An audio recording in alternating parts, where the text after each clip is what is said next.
And welcome back everyone to Trekyards Mission Briefing, a weekly dose of Starship, Star Space Station, Star Shuttle from Star Trek. See, these intros just go on in their own life. Anyway, looking at anything in the Trek universe, but today a canon ship, today a canon model. That's exciting. New renders you might not have seen before, and some scales that you definitely might not have seen before. So Stuart, hi. Hi. How you I'm doing? Captain Foley. I'm good. What are we doing today, Stuart? I'm here too. We are doing something from Enterprise today. Now, it's worth pointing out, too, that in the mission briefing formula, it's a first look at a ship. We don't go into any great detail. We just look at it and kind of pick it apart and talk about what we know about it based on our knowledge of Star Trek. So, this is the Tellarite ship, or a Tellarite ship, today that we're looking at, which, as I said, was from Enterprise. So, it's cool to see the Tellarites because we've heard about them a lot in TOS. And it's finally cool to see them. I mean, we even heard about them in TNG, but you never see them. You never see anything about them, really. So it's cool to see this. And is this what you thought Tellarite ship would look like? No. I don't know what I thought a Tellarite ship would look like, but I wouldn't have assumed this one. No. Well, Stuart, I'm going to tell you something. You would actually be right if you assume this wasn't a Tellarite ship. We'll show a picture later, but this is actually a reuse, because CG kit bashing, of our Arconian, not Iconian, Arconian warship. It's been changed, and you'll see the differences, but it is a classic use of, well, we barely use that ship. No one will know. No one will know. No one will have the models in 10 years and point it out. And let's make it into a... I think it's quite a cool design. It's very different to the other ships of the Alliance, because you want them all to be easily recognisable. But I mean, what do you think about the design then? Sort of, I would say first impression, but as I said, it appeared once very briefly, and then it's really the most background of all the Alliance ships in Enterprise in Season 4. But I mean, now you're seeing it. What do you think of the design? It's an interesting design. I just, like I said, I wouldn't have said Tellarite when I saw it. It does look very smooth and bug-like almost. I don't know. Can I be... You're either going to love this or hate it. With like one or two minor tweaks, very minor, I think this would make more sense as a Gorn ship. I absolutely love that. Yes! It's got like... I agree. It's got a sense of sort of scales by the plating. It's smooth, which is not what you think of, but they're creatures, they like smooth. It's got the dimensionality, the green glow. Yeah, exactly. Oh, okay. It looks a lot. Actually, it looks a lot. It looks like a progression from the Gorn ships from Starfleet battles. So yeah, that's actually very interesting.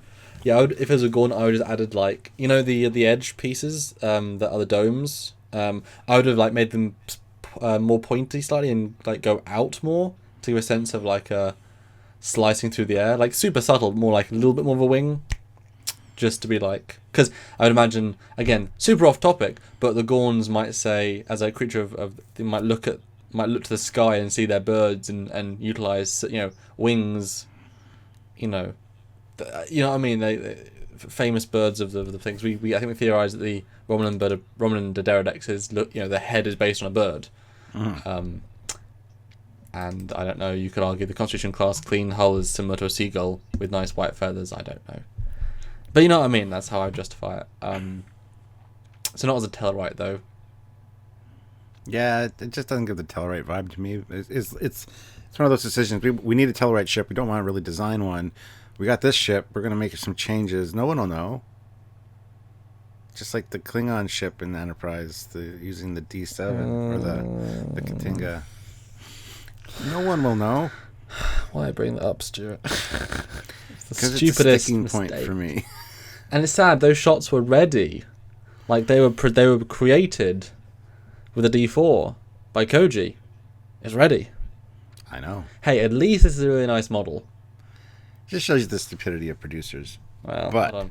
So, Stuart, as we always ask, and there is a little bit cheating with the windows here, but in comparison, in scale with some of the other major races of the Coalition, what do you think? Because I didn't really get a sense of it in the fleet shots, but what do you think compared to an Andorian, say, the NX-01, obviously? Because we know they're more advanced than humans. I mean, everyone is. But how would you say, scale-wise? That's so funny. Scale-wise, based on those windows, I mean, unless that's a ginormous bridge, I would assume that's all like the bridge windows. So I would say it's not very big. I would say smaller than the NX-01 for sure. Maybe about 3/4 the size. Almost as big as the NX, but not quite. Would be my guess. Even that, I think, is stretching it, because those windows do look pretty big. And if that's just like one bridge, and you can see like maybe a few chairs in there, I don't know. There's actually a lot. There's actually a lot of stuff in that bridge. A lot of little geometry. Well, Stuart, your 5 seconds of wandering is over. There's the top view. So it's about a fifth less wide. Yeah. Bigger than I expected, but that's fine. I do like the fact that all the main races, all their ships are the same size. Showing that kind of on par progression as far as tech goes, which is neat. Scale is actually an important part of the Star Trek world, because it does evolve. There's an obvious lineage of NX-01 to E. You can see the iterative size improvements, and especially with this picture, the standout there is the Andorian Kamari, but they specifically are versus the Vulcans, and the Vulcans have much bigger ships, so it makes sense that the guys trying to attack the Vulcans would try and match them, so actively have bigger ships. The Klingons are a bit of a strange one there, how small it is, but they focus on, they've never had huge ships ever, but they have a lot of weaponry in the ship. Why have more crew quarters? Just have bigger guns, and you know what I mean. They're very efficient with their. They don't focus on comfort at all. I'm sure, and the Andorians you can see as being loving their comfort, being all squishy and big sofas and lounges and. Yeah, and the Tellarites, do they wallow in mud? I don't know. That's maybe stereotypical human thinking, because they're pig-like, right? I don't know. What do they do? Do they like comfort? Do they just argue over it? We want comfort. No, we want just bunks. But no, we want a nice plushy. No, we don't.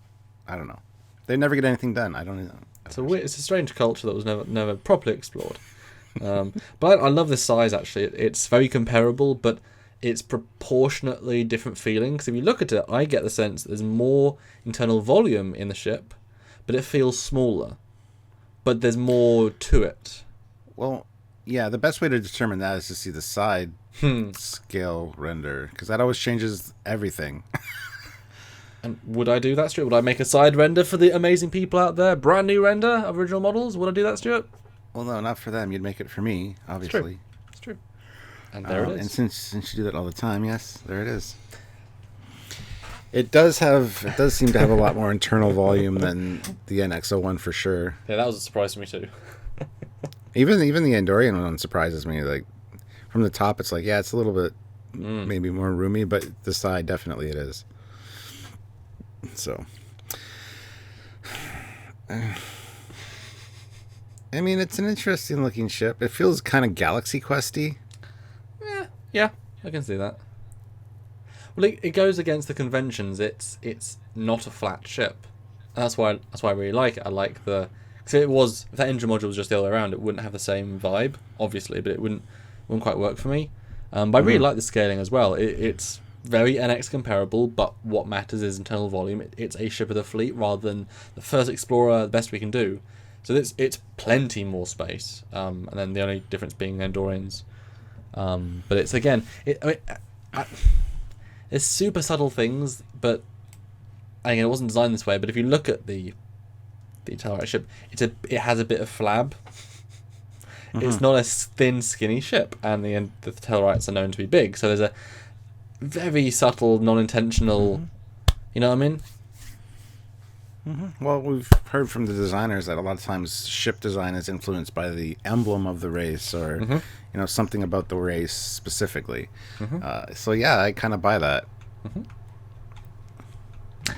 But this is where that gets turned on its head, because the next picture is the first picture, and we can see the Tellarite version. And if we gently fade into the next version, that is the original, Antarchan style ship. So and you didn't say Iconian, you said. Yeah, it's like Arconian. Yeah, Arconian ship. That seems more familiar to me. I do like that and the changes they made. They took the big cannons away to make room for like a Bizarre collector or whatever, or hydrogen collector that they have there. Very cool. Yeah, it was in one episode in season 2, and then it became the Tellarite vessel in season 4. So it does make sense to reuse. But yeah, you've got the... I mean, it's 90% identical, obviously. Yeah. But the cannons, I mean, to be fair, does this feel more Tellarite to you because you sort of associate them with that colour scheme? Yep. I also... They like to argue that doesn't sit well with a lot of other races. You think they get in fights more often. So the big cannons, I think, even are more Tellarite, in my opinion. Yeah. I don't know. I think, yeah, I preferred if they just kept this one as the Andorian one, or the Tellarite one. Yeah. Yeah. Yeah. Yeah. If I was tweaking this, I really do like the glowing green basalt pieces on the Tellarite. But if I was to change the Antarchan thingy to be the Tellarite, but whatever, I would keep the cannons probably. But then the piece, the 3 levels of armor just behind the cannons, I'd make that the glowing basalt. Yeah, I would have made some changes to the rear of the ship. Just add something. You can add different modules on the back there to make it feel way different than just a simple color change. And yeah. I mean, I think there's more differences than we. I mean, we're not doing a direct comparison of the two whatever's, but there might be some stuff details on the bottom that are different. Don't quite know, but for the interest of the episode, go to the next picture. It's the original concept sketch of obviously its original incarnation, and boy, what a faithful thing Pierre Droulet, who built 3D model. I mean, what a one-to-one ship translation. Although the back end does seem a little bit bigger in the concept sketch, a little more going on back there than in the final model. I mean, all the detail lines are there, pretty much exactly. I mean, I love how John does the sketches, but yeah, it's more stretched. It's more tadpole-like. Does that make sense? I see what you're saying.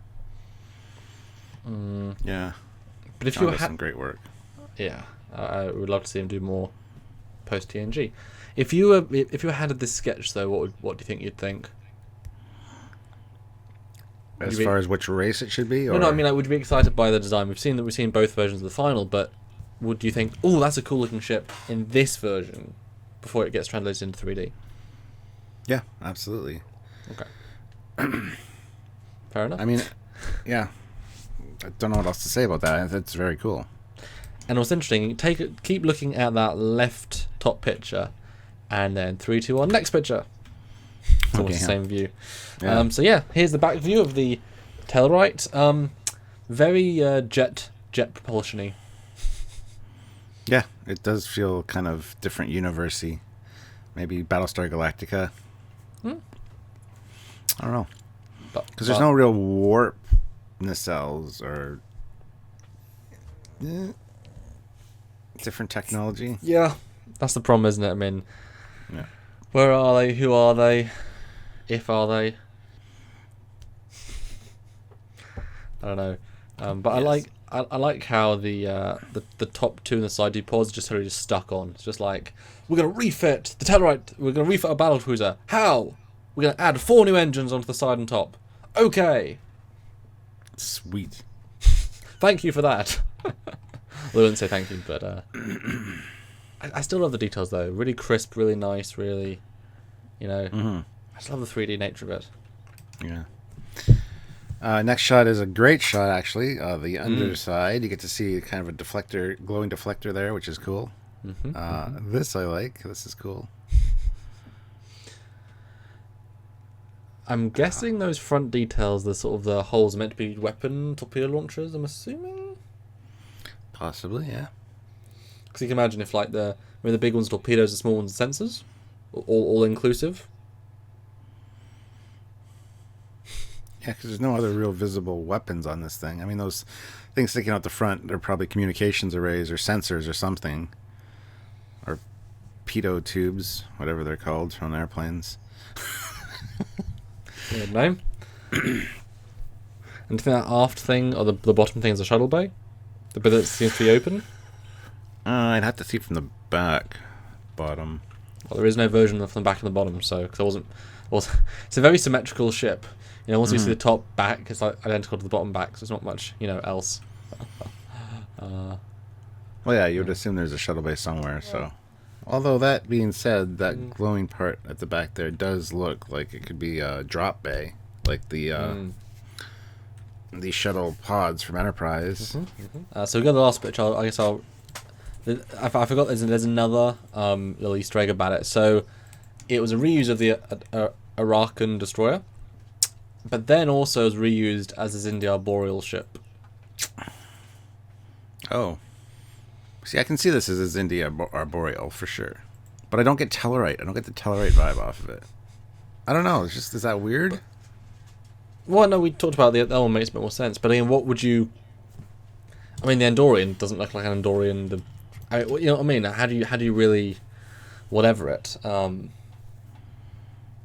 you shouldn't... I mean, you wouldn't expect a ship covered in hair, with you know what I mean? You can't literally take the ship into the creature look. So, like I said, I like it as a 3D design. I like the feel. I like what you could extrapolate from this and do other class of ships without changing the design much. Because you actually got, primary. Because if you actually look, you can see there's like after those bits of details in the middle, after the facades, there's, it's actually connecting to the hull.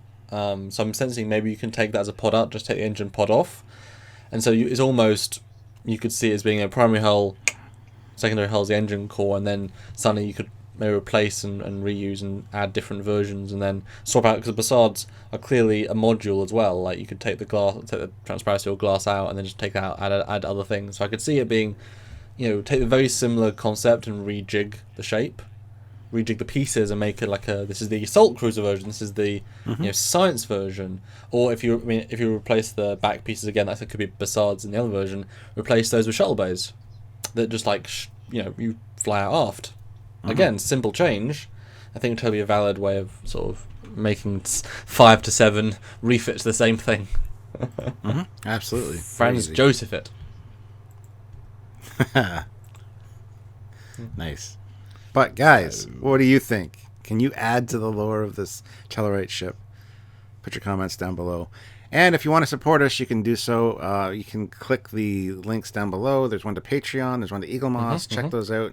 If you go to Eagle Moss, you can use discount code Trekyards at checkout and get some cool stuff. But if you want to help us on Patreon, that's a monthly donation service. That would be greatly appreciated. $2, $5, $10 a month would really help us out and would aid the channel and give us the opportunity to give you more content. Or head on over to trekyards.com and click that donate button and give us a one-time donation as well. That'll also help us out. And you can join our weekly live chats. They're on YouTube, and we rely on the super chats there because you join in, you can discuss with the people in the live chat with us. If you want us to see your comment, then the little button, you press it, you donate any amount of money you want, and you put a little comment, and it helps support the channel. You get your name and your comment read out by us, and the world goes round. Because we want to keep doing this for as long as we can to do more cool stuff like this. Even if there isn't as much to say as you think. You might see this thing and be like, wow, I've never seen the ship in such detail.